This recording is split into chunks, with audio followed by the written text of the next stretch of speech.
He is credited with maintaining and improving the company's strength in terms of market share, positioning, and profitability. His past positions have included various leadership positions at 3M, including that of country head of 3M Saudi Arabia, where he is credited with spearheading the company's regional sales and market share. So, Mr. Akhil, I welcome you to the panel discussion. And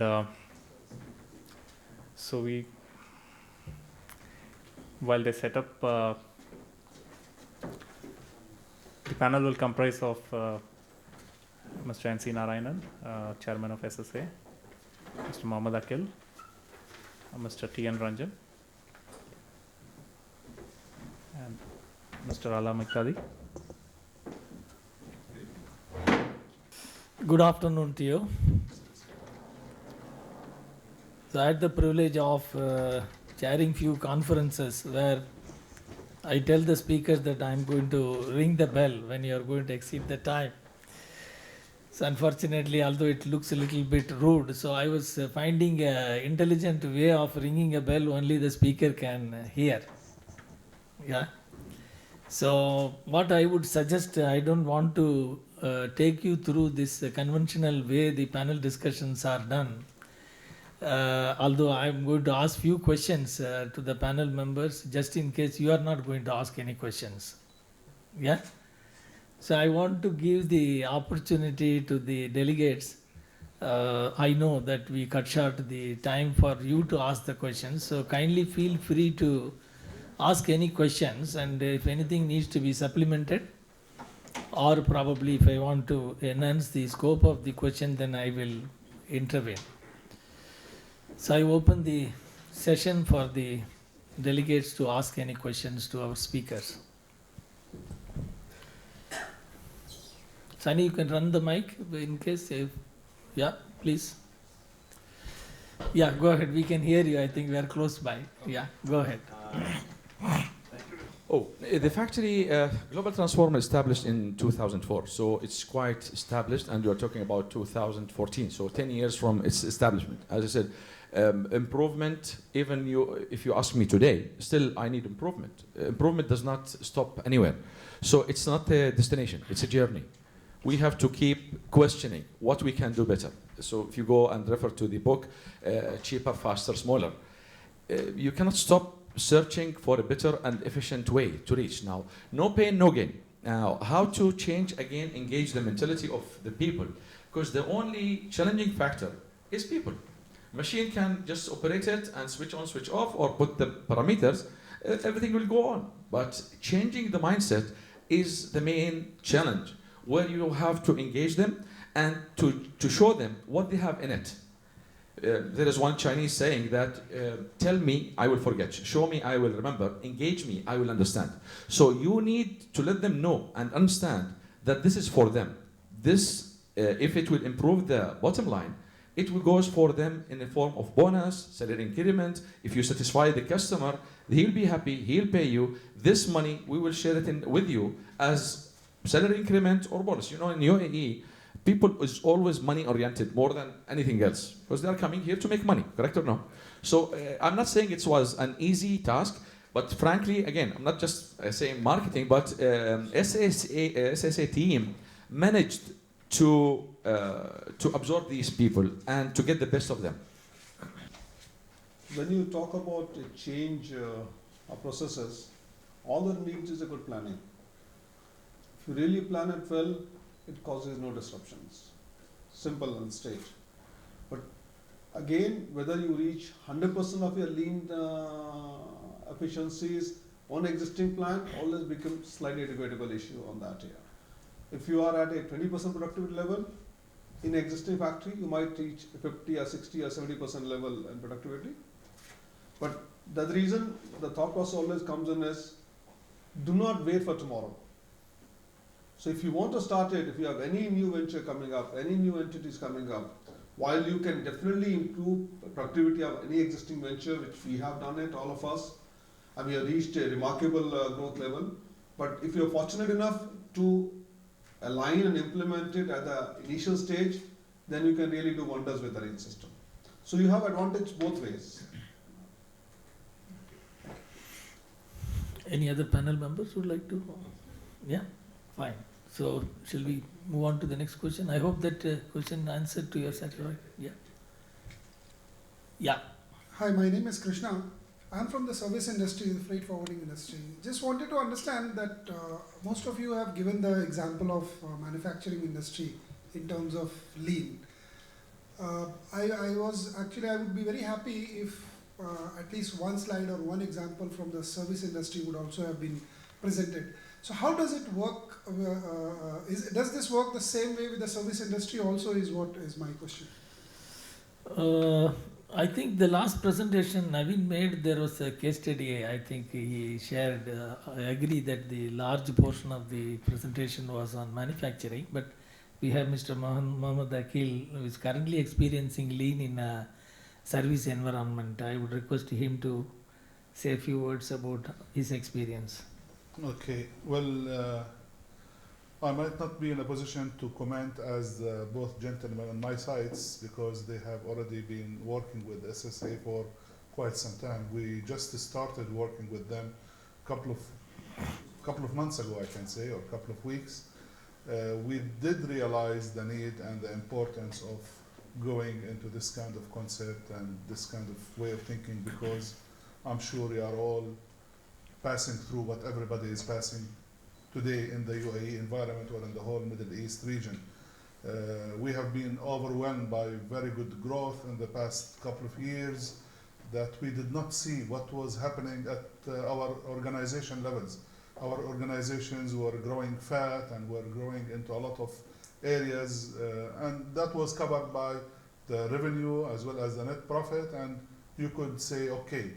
But today when the revenues are at a lot of pressure, margins are extremely pressurized, your bottom line has been affected, you've been questioned, a lot of things have come up, and then we start realizing that there are a lot of other ways that we can really do in this current environment. As the first presenter, Mr. Naveen from Al-Shirawi, and I have asked him that question, you don't talk about the growth and because the growth is limited today, but how do you manage that? And he answered it in a very good way, where looking at the operation, efficiency of the people, cutting costs, that does not mean terminating people.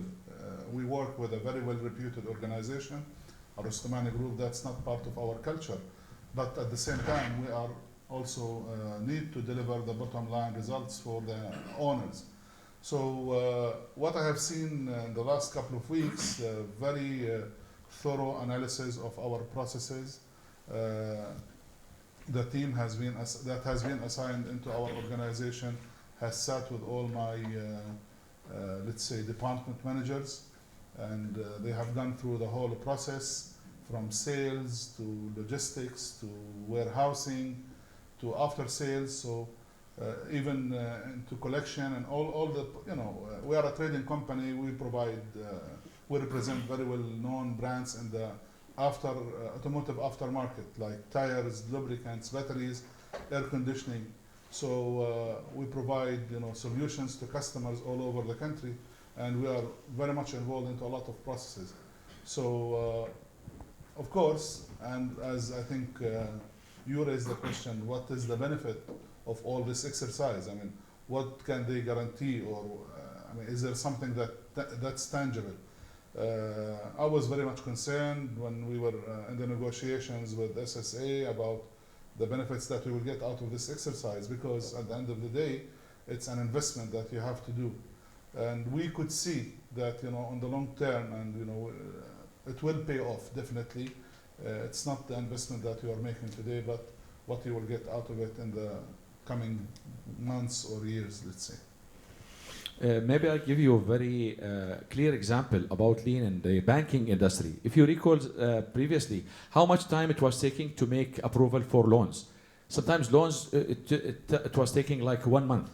And there's one American bank who made one study about how much time the application of a loan is taking until it is approved. And they tracked one application. You know how much the time is spent for the approval at the end of the day? From 1 month. Who can guess? 12 minutes, and the rest is waiting. 12 minutes, but maybe the internet and all this development of technology have helped that. But otherwise, you again waiting and waiting for no reason, which is waste. Thank you.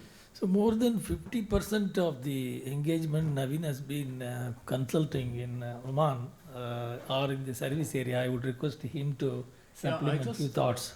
Thanks for bringing that up actually, because perhaps the case studies were more leaning towards manufacturing transformation and so on. But really speaking, as I was repeatedly saying, I don't want to send back the message that lean thinking is something that only manufacturers can benefit from. Just yesterday, I was in discussions with one of the leading FMCG players in Oman. They don't manufacture; they stock and sell. So I wonder where is lean thinking applicable in an FMCG industry that stocks and sell, like Mr. Akil was mentioning. The dilemma of the general manager was 10 to 15% of sales loss because of poor forecast accuracy. Now, poor forecast accuracy is a symptom. You may say, okay, trying to understand what the trade partners are going to sell and stock the item correctly. But why forecast accuracy is so poor? And the reasons are all pertaining to the inefficiencies of processes at various touch points with the retail partners and the supply partners. Like how fast the information of the stock movement comes back from the retail point of sale to the demand planning team that does procurement and long-term planning. And if you really start mapping those processes, you will find the time delay between the occurrence of the event and when the information actually came back about the event, that itself, the game is lost there. So it is, to me, it's really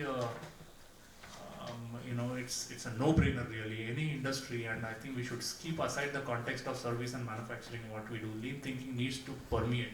I mean, it's a survival need, and there is to me, it's not even a matter of debate whether it applies to my industry and my specific industry and my market or not.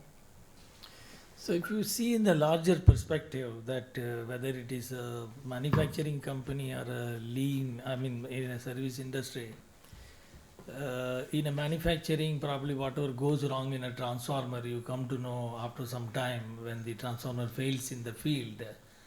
But whereas in a service scenario, anything going wrong on the spot, there is a customer dissatisfaction is very imminent. Since morning I have been observing the various processes in this one hotel.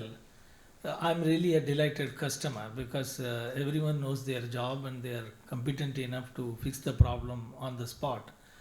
And one lean thinking I could see is normally they set the mic only when the speaker is about to, going to come on board and everybody waits for him. But here they found a system of putting the mic and keeping on a mute so that we are ready to come and speak here. So it's a question of the mindset, and there's a huge amount of opportunity. And I must say, 2/3 of the industries in India currently applying lean in a very vigorous way are service industries. Yeah. Any other questions? Oh, yeah.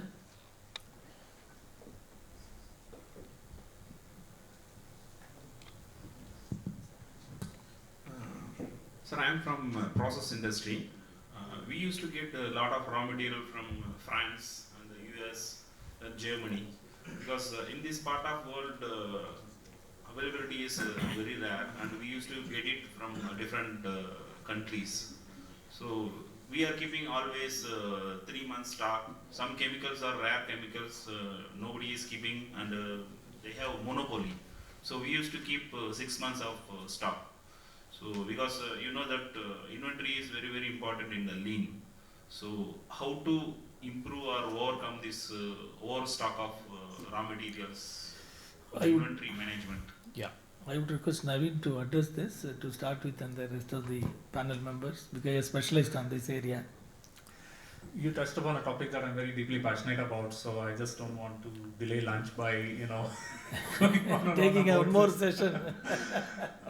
But lean, in fact, I would highly recommend the learning to, 2 books, Learning to See and more importantly, Seeing the Whole by the LEI. And it's very interesting because Learning to See started as a thought process to visualize waste in an organization. Now this, if I define this conference as a value stream, then every touch point, right from you coming in to being seated to being served coffee and the speakers being, things organized, is a value stream. So if I really visualize in terms of where is value being created, one, for you as a participant taking back some knowledge, and for us as an organizer to be able to provide that to you. Long story short, the extended value stream thinking really says that 90% of the problems that lies in an organization is because of poor collaboration between supply partners, and and this is an issue as old as the hills. So what have people done about it? I would just like to mention one or two points, and then probably we can have a discussion over lunch. In the supply chain world or the lean SEM thinking, they say information is an alternative for inventory, or inventory is an alternative for information. That means the less I know about demand, the more I would have to stock up, because I have no other choice, because when the demand comes, I should be able to fulfill the demand. And the synonymous, the alternative is also true. And interestingly enough, not enough work has happened across supply chains worldwide in terms of ensuring agility of information exchange between supply partners. A classic example is when Tesco pursued its retail SEM improvements many years ago, which was culminated into a seminal work. In fact, people say automotive industry contributed to lean thinking, but Tesco was the vanguard of applying lean thinking simultaneously in the retail industry. In fact, in the international research program, Tesco piloted lean thinking, and one of the things they implemented was how quickly information can exchange. So they broke an age-old barrier between supply partners of exposing real-time EPOS data with their suppliers. This was unprecedented, which means if I'm a supplier to Tesco, I know real-time what item is passing the barcode every single day, which means I have potential access to a goldmine of information, and I might, for all you know, abuse it, because I know what Tesco is selling more and less of, and do evil things about it. But then when they opened up trust and transparency in the supply chain, they realized that everyone benefited. That means if I know real time what is selling, then I can plan in advance what I need to produce and stock, and this impacts long supply chains like wine industry, where they have a 1 year journey of thinking of what seeds to sow, whether it should be Cabernet Sauvignon or Sauvignon Blanc, which will be in vogue next year. And that real-time EPOS data serves forecasting for these industries. So just to add supplement to what he said, is lean in supply chain is one of the most successful kind of a field that's coming up, because normally we think that in a supply chain scenario, how will you apply lean? Because there is no manufacturing, there is no such things as a process control, etc. But lean in supply chain is a subject which reduces the warehouse space to 50% and improves your fill ratios and etc. Probably a good topic for our next conference. Just Dubai. quick comment on that. You can use, first of all, categorizing your raw material. Kraljic module is a good module where you can strategize your material using the MRP1, MRP2, and the ERP system also can give you when you have to plan, because again, buffer or suffer or just on time, it's all about strategy, it's all about planning. So you can reduce your working capital and reduce the inventory, because again, inventory, it's like a money, you are just putting it in the store. So how to utilize the maximum, and it will have impact on your finance, correct or no? So there's some modules will help you also to make efficient strategy for that. Mr. Akhil, you would like to add something, because you must be facing similar issues on tires and other commodities. Yes, I have a microphone. Managing inventory is very, very critical to any organization. I'm sure you are all aware of that. We do planning along with our principals and our suppliers, because we deal with a lot of principals all over the world. The products are not that kind of monopoly products, but availability is important, because we have commitments and we have contracts that we have to meet those obligations. So we work in a very systematic way. We are looking also for some ideas and thoughts from our partners here to assist us. Maybe there is a way that we can reduce our inventory. We work with an average of 3 months inventory. We always maintain that kind of level for all the products that we maintain, but we found ourselves in stock out situations at one point of time, and we found ourselves also in slow moving items that have not moved as per our expectation. And like Ala said, that's money that you are blocking in your warehouse, which is, affects your bottom line because you have to do a lot of provisioning. And so managing inventory is very, very important for any organization, be it in manufacturing or be it in trading or services. And it needs to be looked at in a very thorough and very professional way. So at the cost of delaying your lunch for a few more minutes, we can take 2 more questions in case if you have any.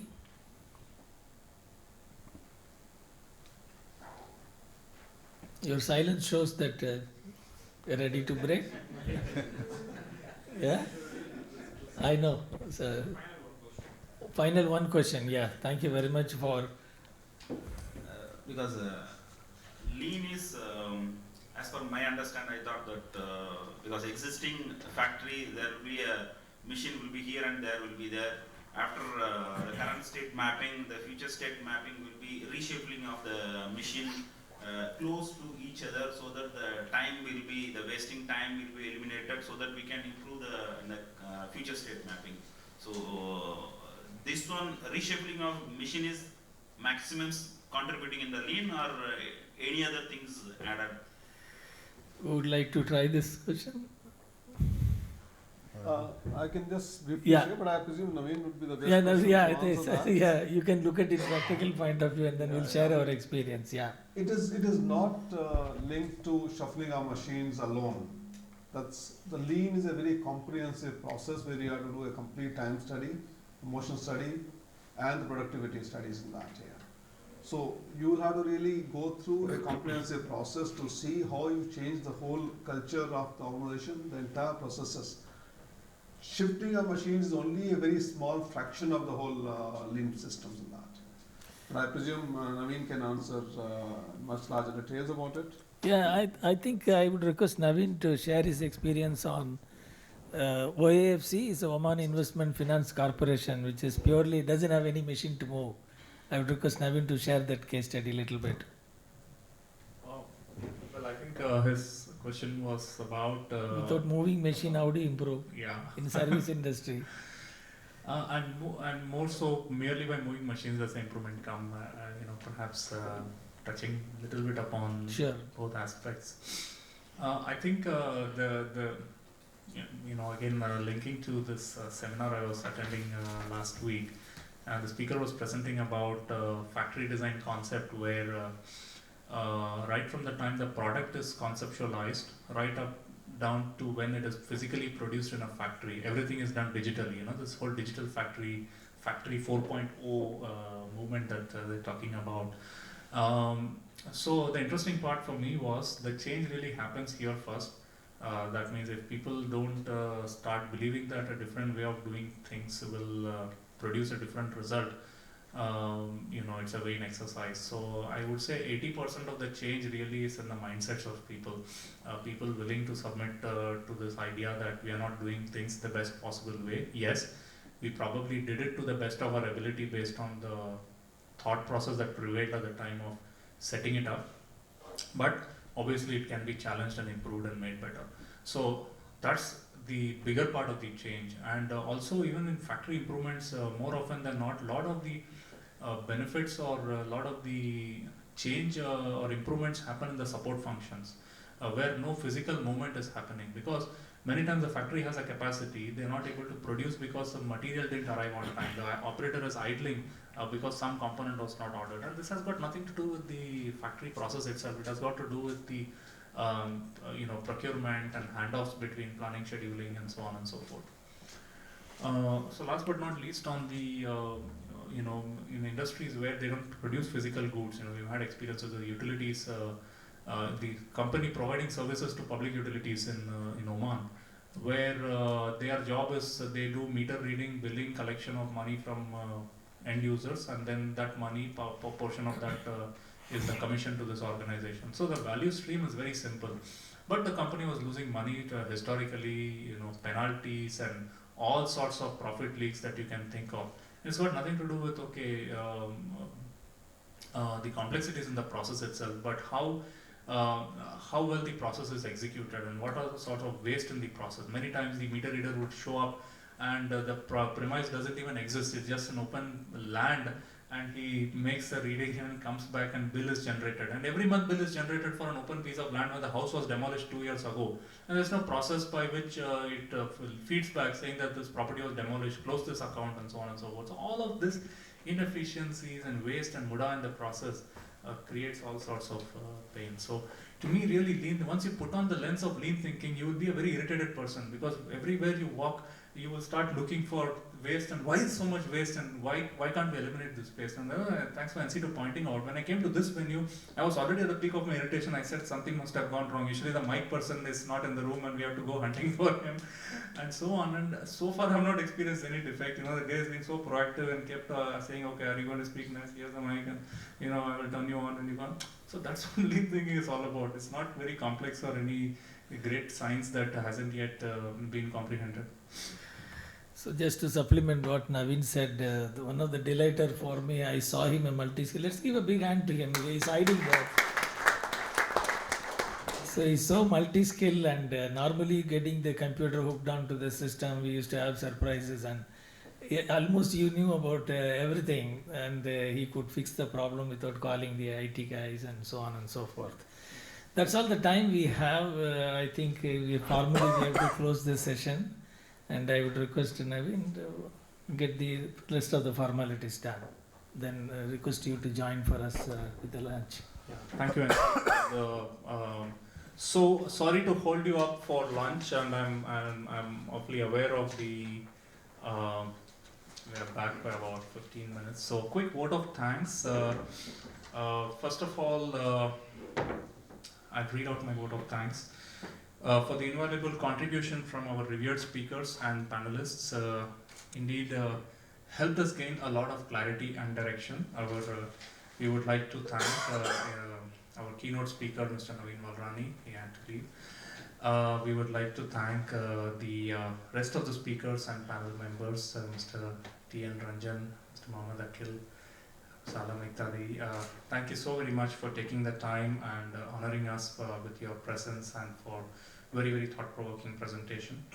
I would like to appreciate and thank the event organizing team at SSA. I'm very proud of, I'd like to brag about the guys in the shadows doing all the running around, who have worked relentlessly towards the formation of this seminar.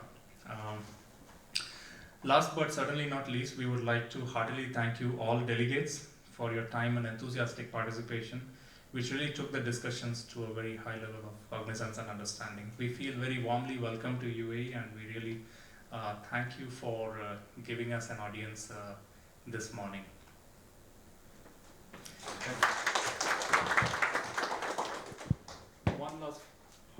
One last formality, we would like to hand over the memento to the speakers and delegates. So NC to do the honors.